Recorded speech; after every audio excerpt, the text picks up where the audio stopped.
Prvýkrát po letných prázdninách sa tento týždeň opäť stretnú poslanci Piešťanského mestského zastupiteľstva.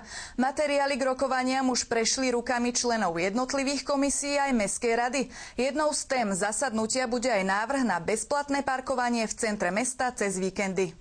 S touto iniciatívou prichádza poslanec Michal Hynek. Podľa jeho návrhu by parkovanie pod kolonádou a na Nálepkovej či Rázusovej ulici malo byť cez víkendy a sviatky zadarmo. Považujem to za službu mesta pre občanov a víkendových návštevníkov. Odbremenení však nebudú len majitelia štvorkolesových tátošov. Zmena by sa dotkla aj obyvateľov ulic Vážska či Alexandra Dubčeka. Cez víkendy parkujú mimomestskí vodiči aj v zónach obytných, keďže väčšinou v nákupnom centre a Aupark, kde je možnosť parkovania, je to cez víkendy úplne plné a títo vodiči chcú ušetriť na parkovnom, takže takýmto spôsobom by som povedal, znepríjemňujú do určitej miery život občanom. Podobný návrh už v minulosti Mestská 25-ka riešila, zelenú však nedostal. Dôvodom bol najmä výpadok financií. Vypočítal som, že ten výpadok z mestskej kasy by ročne mohol predstavovať sumu 27 900 až 47 900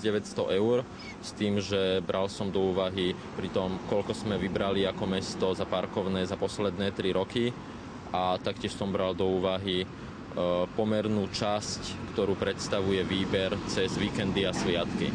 Poslanec Hynek však prichádza aj s návrhom, ako dieru v mestskej kase zaplátať. Avizuje, že sa občanov nedotkne. Členov zastupiteľstva o ňom bude informovať na štvrtkovom zasadnutí. Eva Berecová, televízia Karpaty.